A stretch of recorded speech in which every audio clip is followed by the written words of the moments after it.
A sorority girl walked up to me at a party and said, "I need you to kiss me now." Wait, what? But she was already kissing me, scared and trembling. I tried to pull back, confused, but she grabbed my hands and placed them on her butt, whispering against my lips, "Please, just go with it. Please." Something in her voice made me comply. This wasn't flirtation. This was fear. "So you're her new boyfriend, huh?" The voice came from right behind us. I turned to see a mountain of a man, 6'4", neck thicker than my thigh, tribal tattoo wrapping around his bicep. She looked at me with eyes that begged. Everything about her screamed danger. "Yeah," I said, pulling her closer. "And what about it?" He smiled, all teeth. "That's a shame. You look like we could have been boys." His right hand moved to his pocket. Light caught metal. A knife. I kicked hard at his knee. He stumbled backward and I grabbed her hand. "Run!" We bolted through the crowded house, pushing past drunk students. Behind us, I heard him recovering, people screaming as he shoved through. "Back door!" she gasped. We burst into the night air. The backyard was darker than expected, party lights not reaching here. Perfect for him. "Keep going!" I pulled her toward the tree line. "Stop!" he called out, closer than I'd thought. "I'm not trying to hurt you. Step aside and let me handle my business with her." "Not happening," I said, pushing her behind me. "You don't know who you're protecting," he said, breathing steady despite the chase. Athletic. Dangerous. "Bryce, please," she whispered. "Just leave me alone." "After everything?" He stepped closer. The knife was fully visible now. "After what you did?" "We dated for 2 months. That doesn't give you the right—" "2 months?" Bryce laughed. "Try 2 years, Alice. 2 years of my life." "That's not true," Alice started. "Then tell him the truth." Bryce's voice cracked. "Tell him about Miami. Tell him about my brother." Alice's grip on my arm tightened painfully. "What's he talking about?" I asked. "Nothing. He's crazy. He's been stalking me." "Tell him!" Bryce roared, stepping forward. I pushed Alice further back. "Whatever happened, this isn't the way." "She was driving," Bryce said, eyes never leaving Alice. "Spring break. She'd been drinking, hit someone, and kept going." "That's not true!" Alice screamed. "My little brother," Bryce continued, voice breaking, 19 years old. Walking back from his job. She left him there. My blood went cold. Alice's nails dug into my arm. "The police said it was a hit and run," Bryce said. "Black Audi. Partial plate. I've spent 8 months looking. Then I saw her car at a body shop. Fresh repairs. Right time frame." "You're insane," Alice whispered, but her voice shook. I checked the work order. Front-end damage. They replaced the bumper, hood, headlight. Paid cash. "Lots of people have accidents. With Miami sand still in the wheel wells?" Bryce's hand tightened on the knife. "My brother's in a wheelchair. May never walk again. And she's here playing sorority girl like nothing happened." I looked at Alice. Her face had gone white. "Is it true?" I asked. Her silence was answer enough. "I've tried everything," Bryce said. "Cops won't listen without proof. She destroyed the evidence. Her daddy's lawyer made sure of that." "So what? You're going to stab her?" I kept myself between them. "How does that help your brother?" "I don't want to hurt her." His voice dropped. "I want her to confess, to face what she did." "Bryce," Alice started. "He was 19, Bryce screamed. "Same age as you! But you get to walk around, go to parties, live your life while he's learning to use a wheelchair." Sirens in the distance. Someone had called the cops. "They're coming," I said. "Put the knife down. If you're right, there's legal ways." "I tried legal." Bryce threw the knife aside, falling to his knees.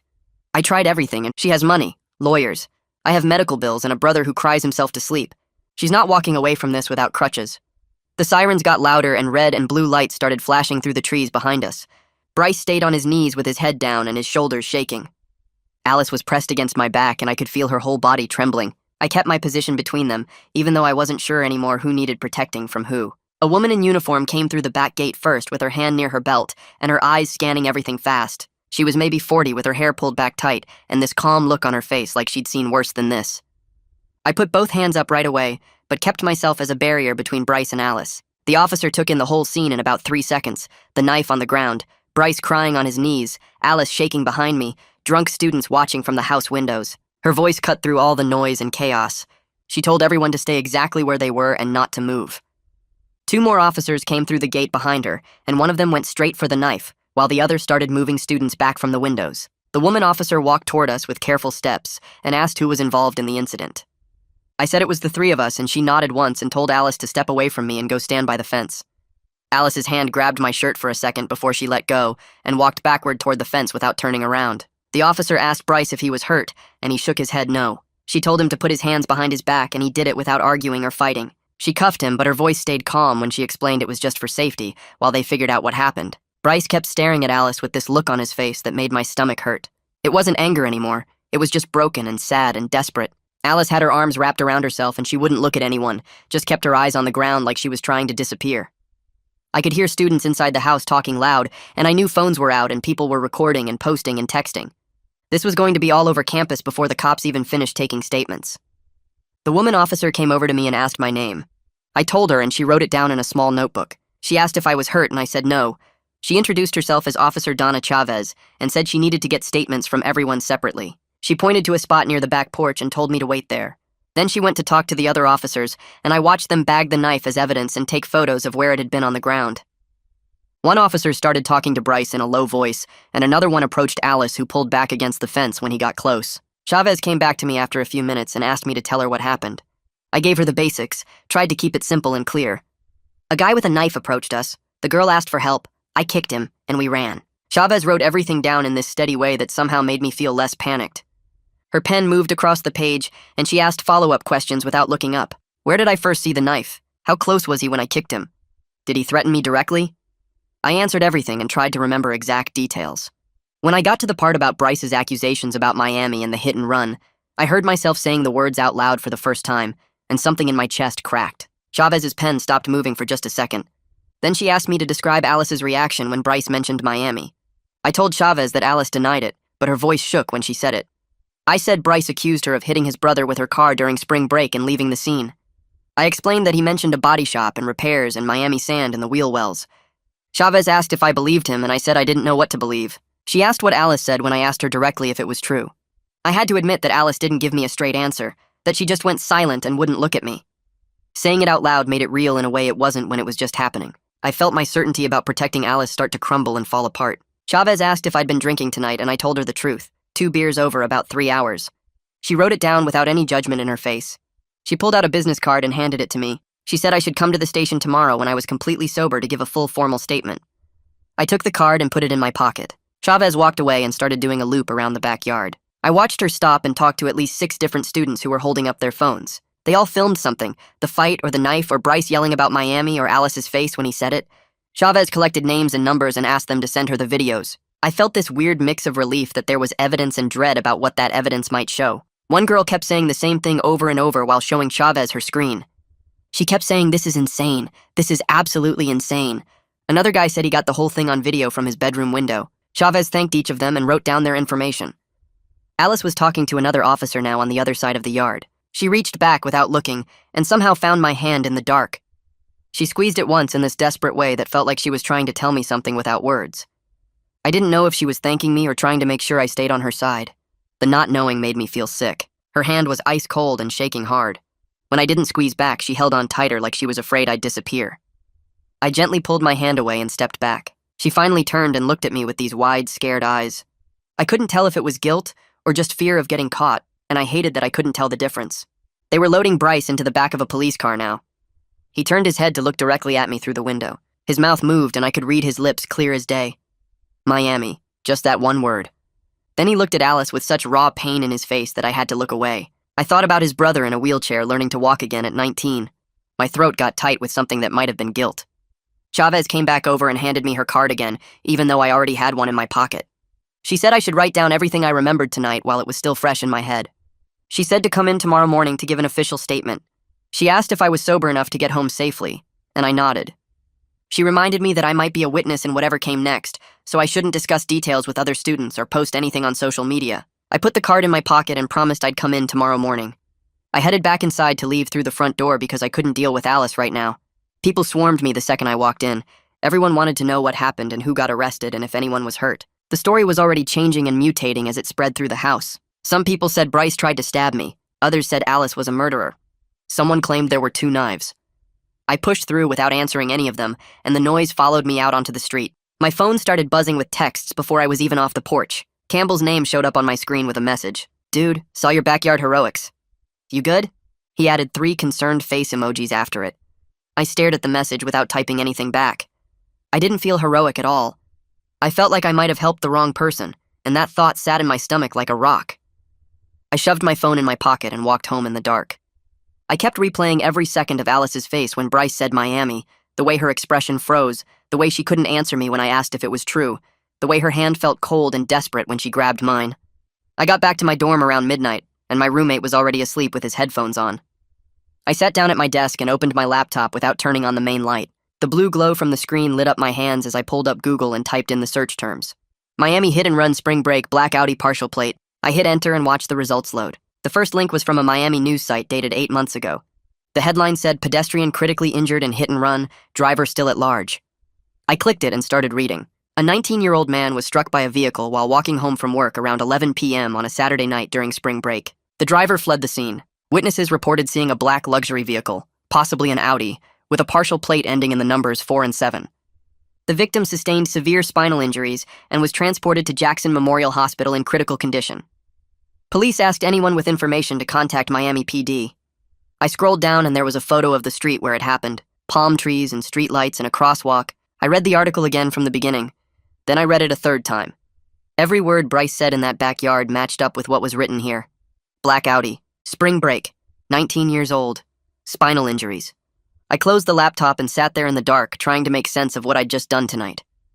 My phone buzzed on the desk next to me, and the screen lit up with a text notification. It was from Alice. Thank you for tonight. Please don't talk to anyone about this until we can talk. Please. I stared at the message and watched the 3 little dots appear at the bottom like she was typing more. The dots disappeared. Then they came back. Then they disappeared again. I could picture her sitting somewhere deleting and rewriting messages over and over. The please at the end didn't sound like she was grateful. It sounded like she was trying to control what I did next. I didn't type anything back. Instead, I took a screenshot of the message and saved it to my photos. I didn't know exactly why I was doing that, but something told me I might need proof later of what she said and when she said it. I opened the Notes app on my phone and started a new note. I titled it Statement for Officer Chavez, and then I started typing everything I could remember. I wrote down that Alice kissed me at the party and asked me to pretend to be her boyfriend.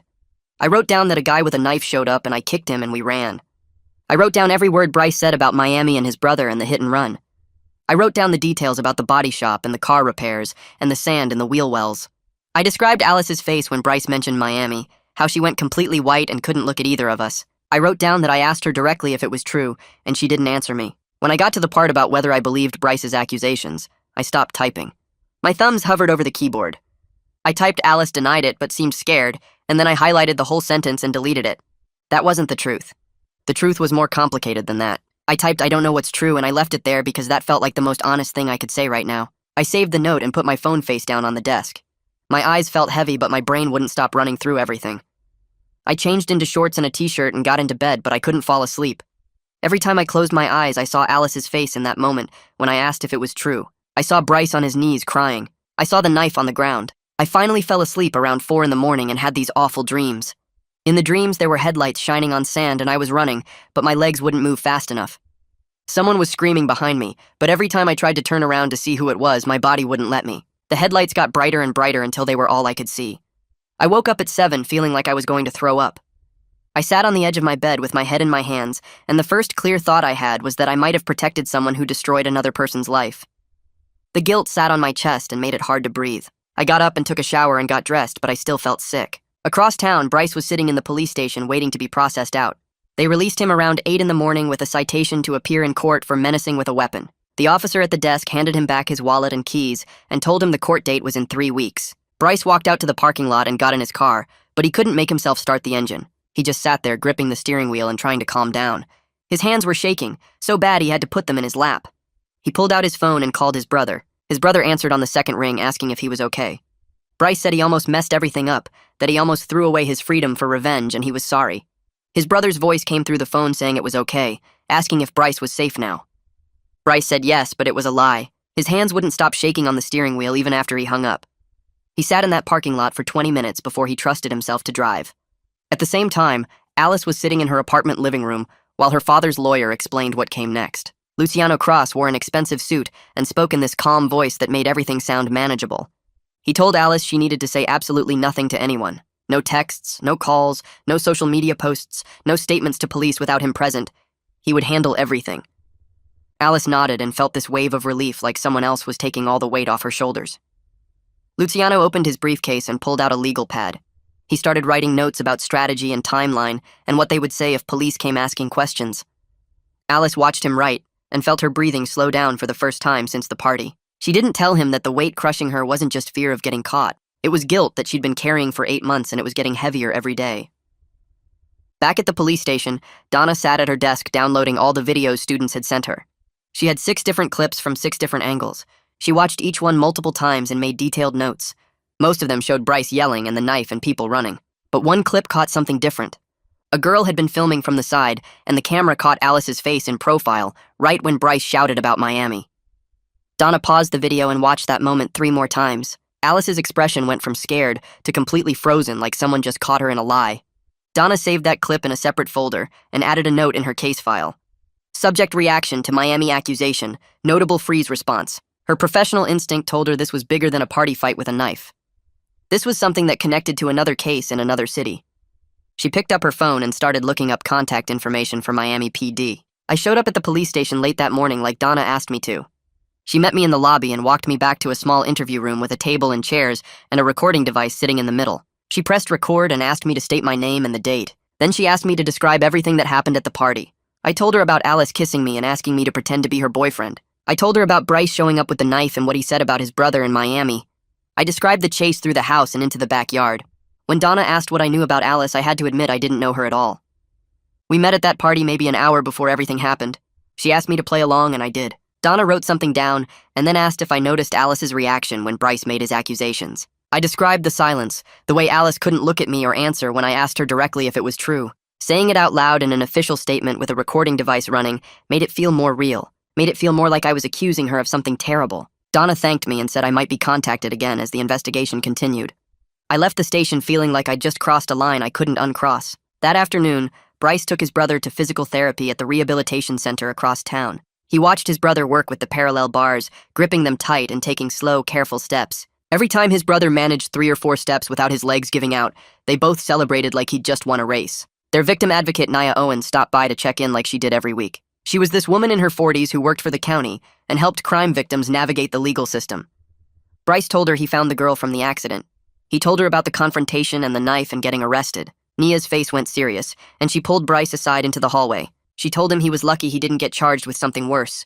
She said his anger could land him in jail instead of getting justice for his brother. She said she would help him, but only if he promised to stay within legal boundaries from now on. No more confrontations, no more weapons, no more taking matters into his own hands. Bryce agreed because he knew Nia was right, and he knew he'd almost destroyed everything last night.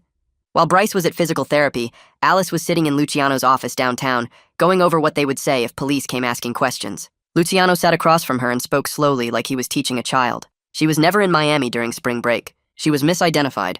Her car has never been in any accident. Alice repeated the lies back to him, and her stomach flipped over every time she said the words. Luciano noticed her hesitation, but he thought it was just nerves about dealing with police. He didn't realize it was her conscience trying to break through 8 months of denial.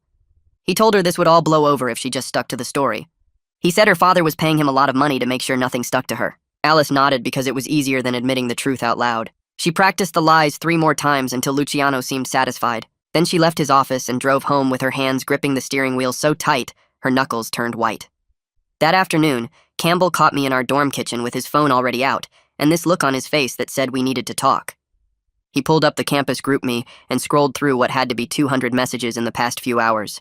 Everyone was asking if Alice really killed someone, if Bryce was some psycho stalker, if I was actually dating her, or just got caught in the middle of something crazy. The messages kept coming while I watched, people tagging friends and sharing theories and posting screenshots from other group chats. Campbell looked at me and asked straight out if Alice was who Bryce said she was. I opened my mouth to answer, and nothing came out right away. When I finally managed to say I didn't know but I was trying to find out, Campbell's expression shifted into something that looked like pity mixed with certainty. He already knew what I was afraid to admit. He could see it on my face that my defense of Alice was cracking apart.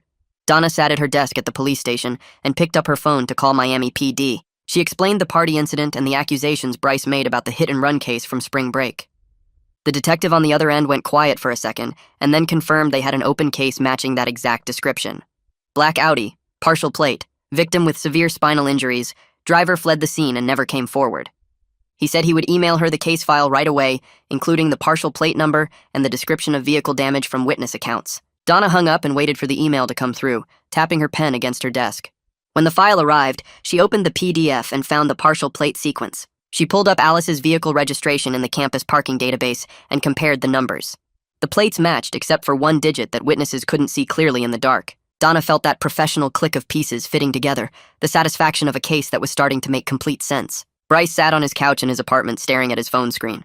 He typed out a message to me and then deleted it. He tried again with different words and deleted that too. 12 different versions got written and erased before he finally settled on something simple.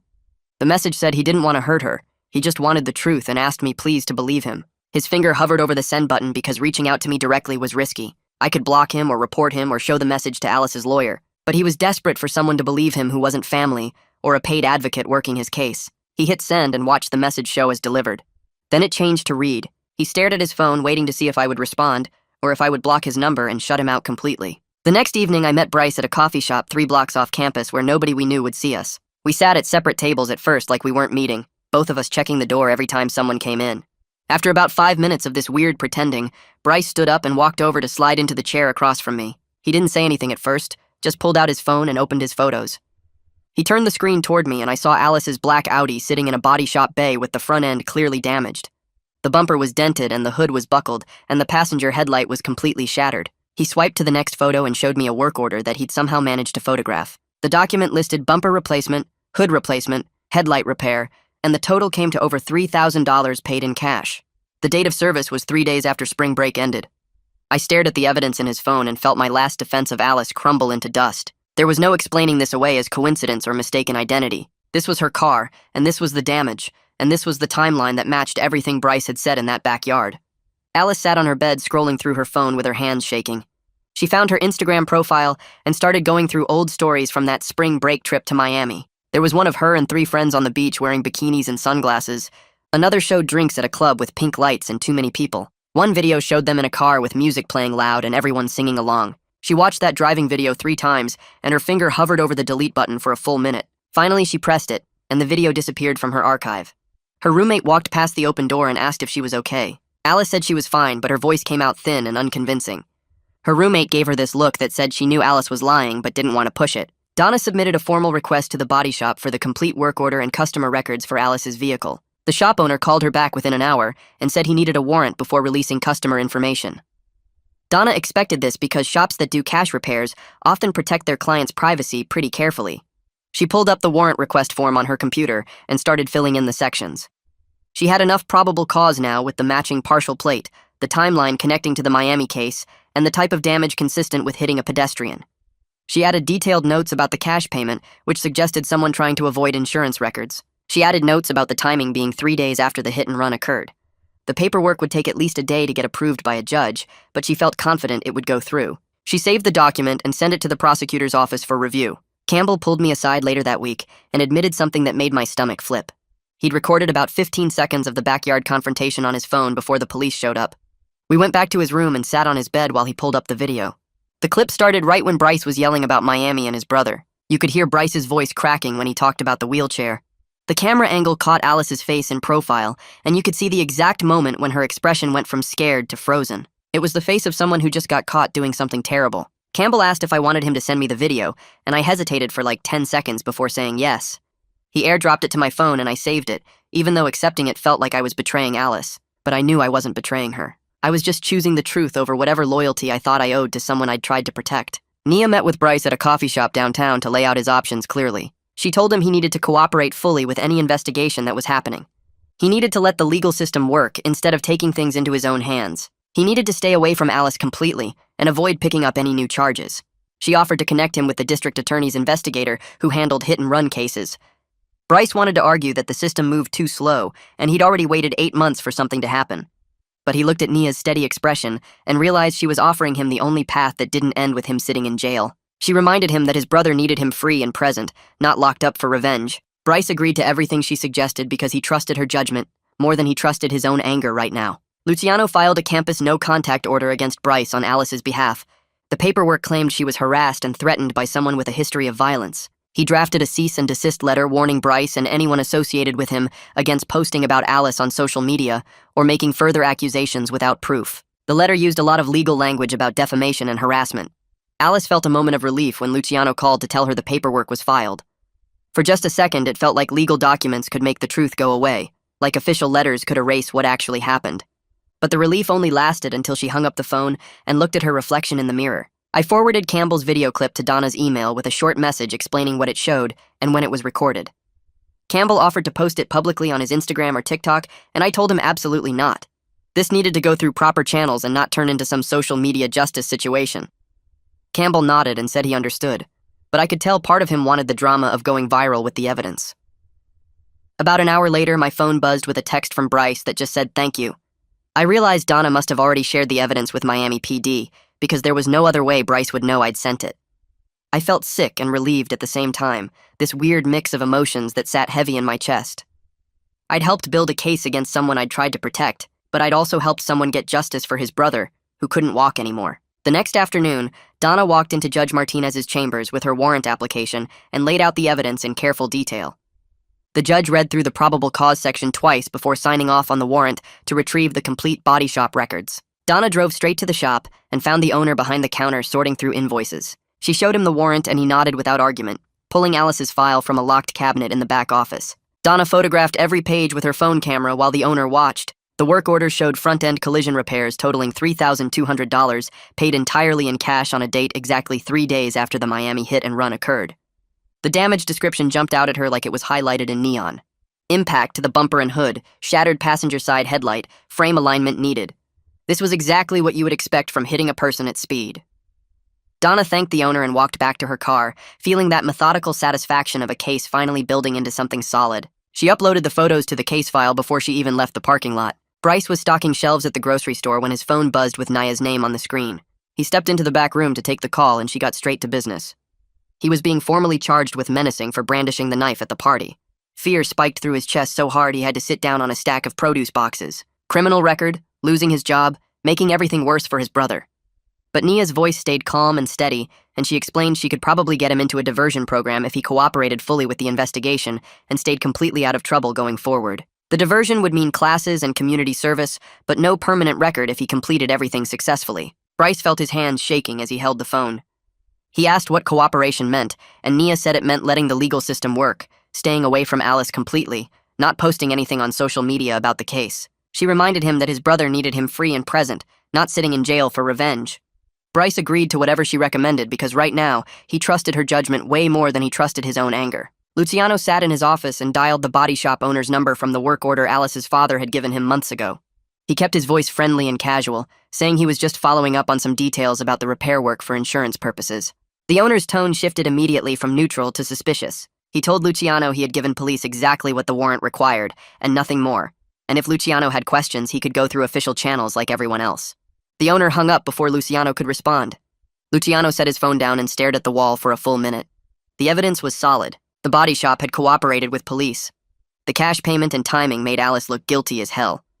His strategy needed to shift fast from complete denial to damage control mode. He started drafting notes about potential plea negotiations and character witnesses. I sat on my bed that night staring at Alice's contact in my phone for probably 10 minutes before I finally hit the call button. She answered on the second ring, and I could hear music playing somewhere in the background. I asked her straight out if she was in Miami during spring break and if she hit someone with her car. The silence on the other end stretched so long I thought she had hung up. I could hear her breathing, could almost feel her trying to decide what to say. Finally she spoke, and her voice came out small and defensive, saying, "I didn't understand." I told her to help me understand then. She hung up without answering. I sat there holding my phone and staring at the blank screen. That silence was the clearest answer she could have given me. If she was innocent, she would have denied it immediately, would have been angry that I even asked, but instead she gave me silence and excuses, and then ran away from the question entirely. Donna got an email from Miami PD the following morning with lab results attached. They had analyzed sand samples from the original crime scene, and the composition was consistent with Miami Beach sand. The detective explained in the email that they were willing to pursue charges if the local investigation could definitively tie Alice's car to being in Miami that specific week and connect Alice herself to the driver's seat at the time of the incident. Donna added the email to her growing file and felt that methodical satisfaction of watching a case come together piece by piece. Every new bit of evidence fit perfectly with everything else. The timeline worked, the damage matched, the location matched. All they needed now was direct proof Alice was driving. Bryce was scrolling through old screenshots on his phone during his lunch break when he remembered something. A mutual friend had posted spring break content that tagged Alice's group. He found the Instagram username buried in his camera roll from 8 months ago. The posts were still public, and he scrolled through them carefully. There was Alice and 3 friends at a Miami beach club on the exact night before the hit and run happened. Another photo showed them on the beach during the day. One picture showed Alice holding car keys, and the keychain had the Audi logo clearly visible. Bryce screenshot everything and sent it to Nia with a message explaining what it was.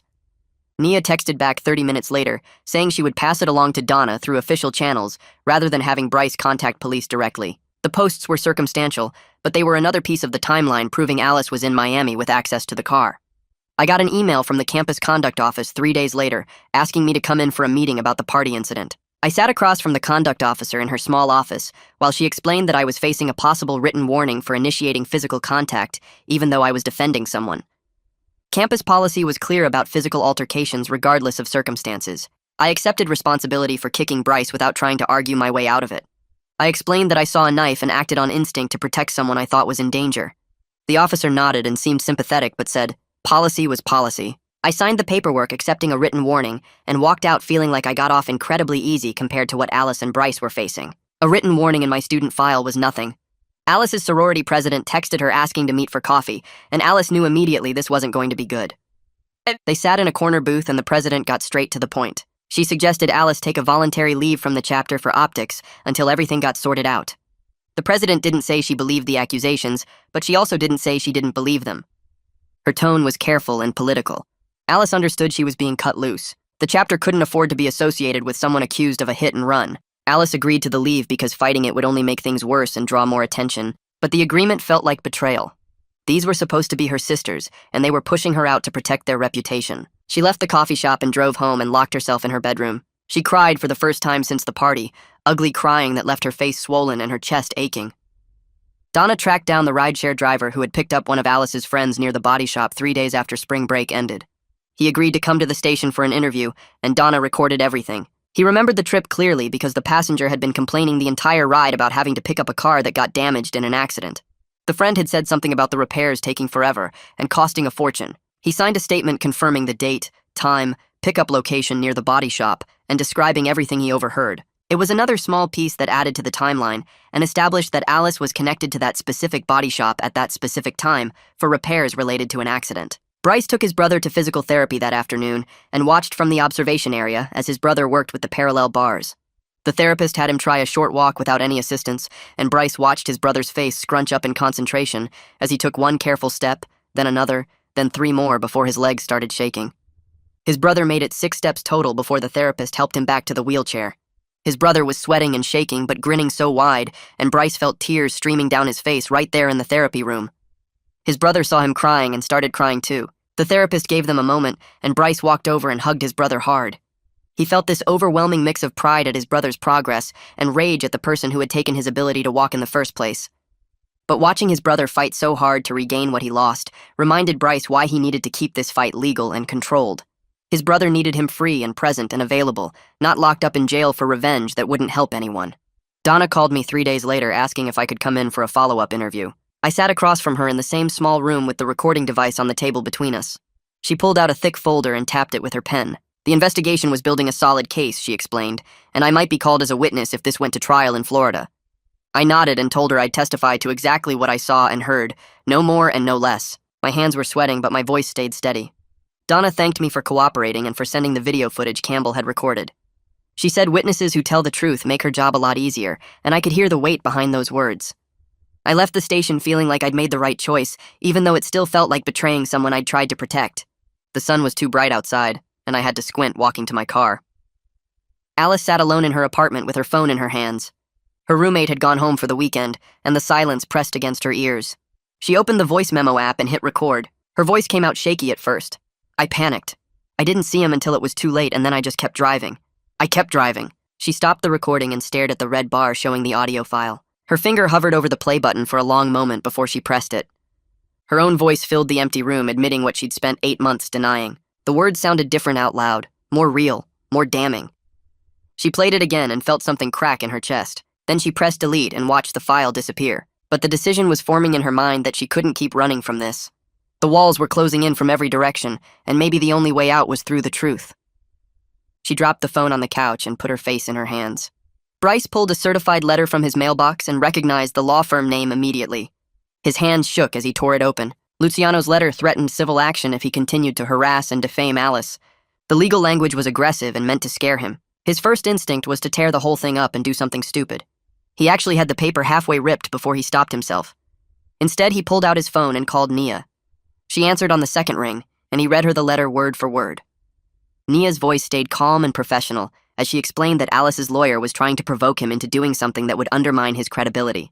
She offered to help him draft a measured response through her office, stating that he was cooperating with law enforcement and exercising his legal rights. Bryce took a deep breath and told her to handle it however she thought best. He trusted Nia more than he trusted his own anger right now.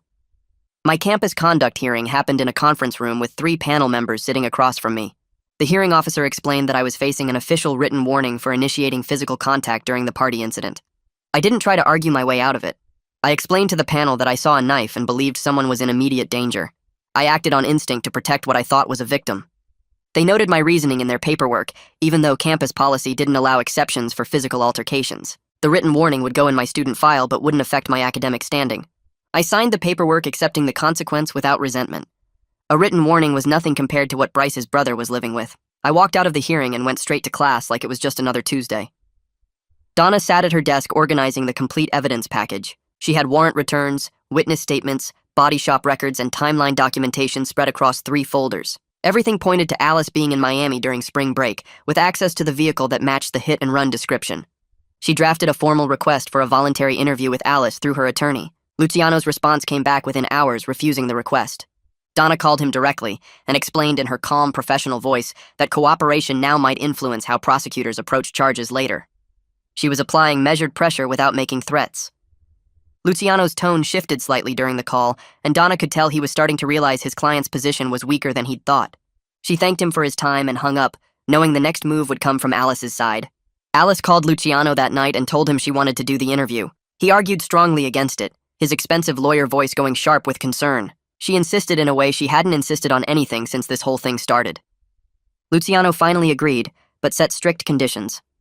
They scheduled a recorded interview at the police station with him present and Alice's father on speakerphone. Alice walked into the interview room 2 days later, with her hands shaking so hard she had to sit on them. Donna sat across from her with a Miami detective visible on a video call screen.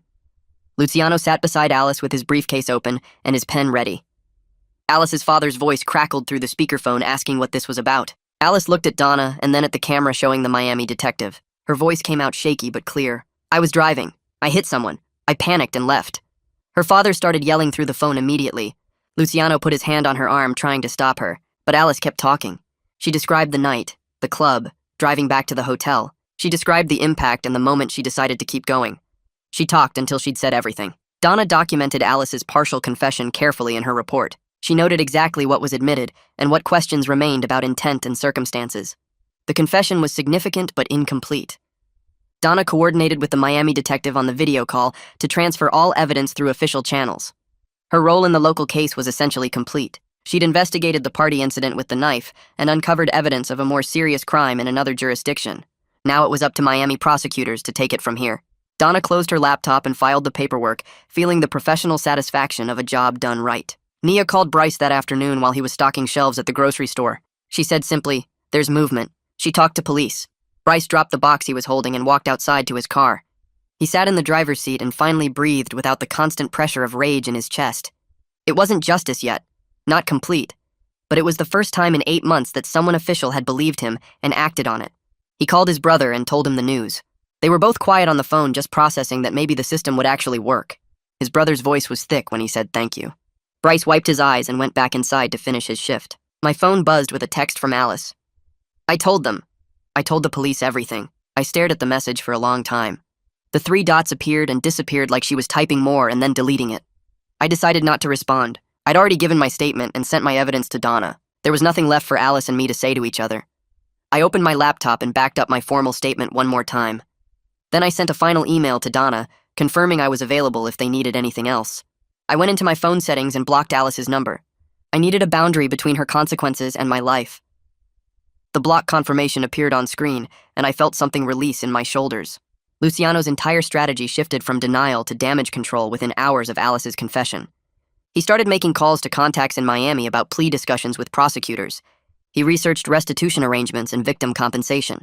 He looked into programs that might minimize jail time and maximize rehabilitation optics. His billable hours were adding up, but he was earning every dollar now.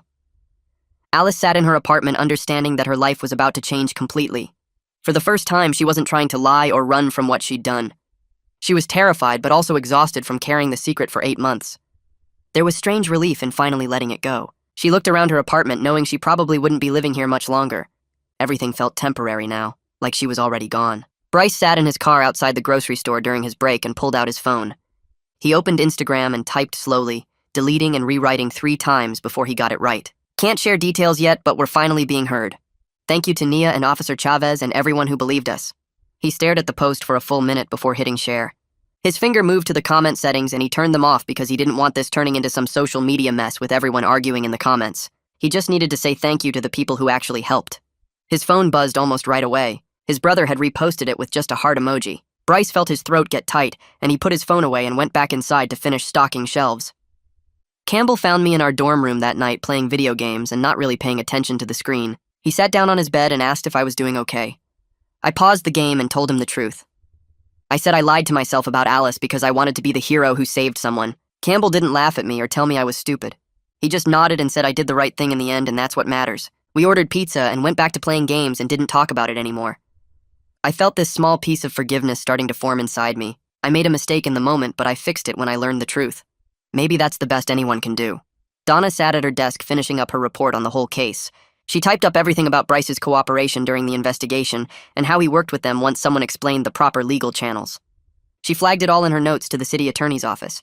She wrote that they should think about diversion for his charge about the knife given everything that happened and how willing he was to work within the system. It wasn't her choice to make, but her opinion carried weight. She believed Bryce should get a chance to move forward without a criminal record following him around. She saved the file and closed her laptop, feeling good about the work she'd done. Alice sat at her desk with a blank piece of paper and a pen. Luciano was on video call watching her write every single word. She wrote that she was sorry. She wrote that she was scared and made a terrible choice. She wrote that she knows nothing she says can fix the harm she caused.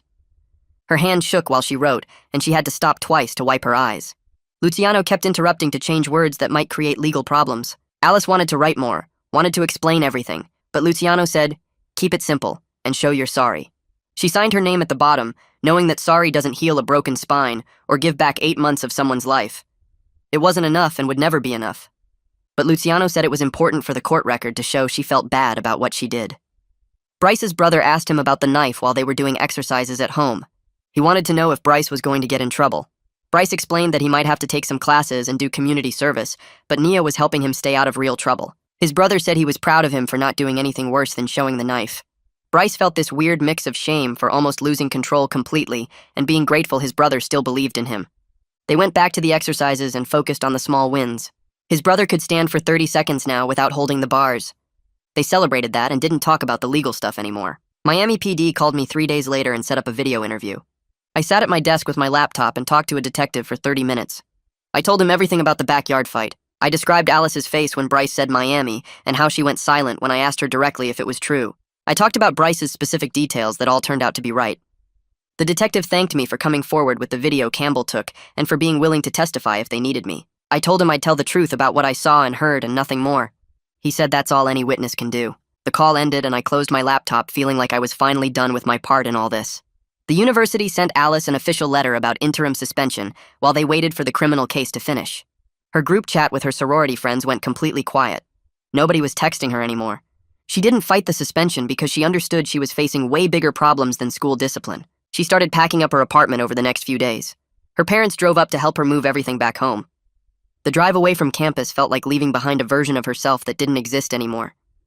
She watched the buildings get smaller in the side mirror and felt like she was already a different person. The city attorney's office called Naya and offered Bryce a deal. 12 weeks of anger management classes, community service hours, and he had to stay away from Alice completely. If he finished everything right, then the charge would get dismissed and wouldn't show up on his record. Nia called Bryce right away and he said yes before she even finished explaining. She had already told him this was the best thing he could hope for. Bryce felt relief wash over him, but also realized how close he came to destroying his own life while trying to get justice. He could have ended up in jail. He could have ruined everything. But he didn't, and now he had a second chance. I went for a run that evening along the edge of campus. The air was cool, and I just needed to move and think and process everything. I didn't feel like a hero. I felt like someone who made a mistake and then tried to fix it, which is messy and human and not special at all. I thought about Bryce's brother learning to walk again. I thought about Alice facing real consequences after running for 8 months. I thought about how justice is slower and more complicated than anyone wants it to be. I finished my run feeling tired, but also more solid inside than I had felt since the party. My feet hit the pavement in a steady rhythm, and I focused on that instead of everything else. Over the next few weeks, everything moved into its final stage. Donna closed her file and sent her complete report to Miami PD.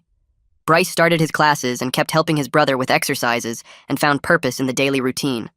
Alice met with prosecutors in Miami about a deal that would probably include jail time and paying money to Bryce's family. I sent my last statement to the detective and logged off knowing I'd done everything I could. We were all moving forward into consequences and healing that would take way longer than the crisis itself, but at least we were moving forward with the truth finally out in the open where everyone could see it. Life doesn't wrap up clean and neat like a movie, but it does keep going, and sometimes that's enough. The key lesson? Sometimes being a witness means accepting your own mistakes while telling the truth about what you saw. If you found this informative, go ahead and like the video. Subscribe if you want more stories with real-world lessons about justice and accountability. I'll see you in the next one.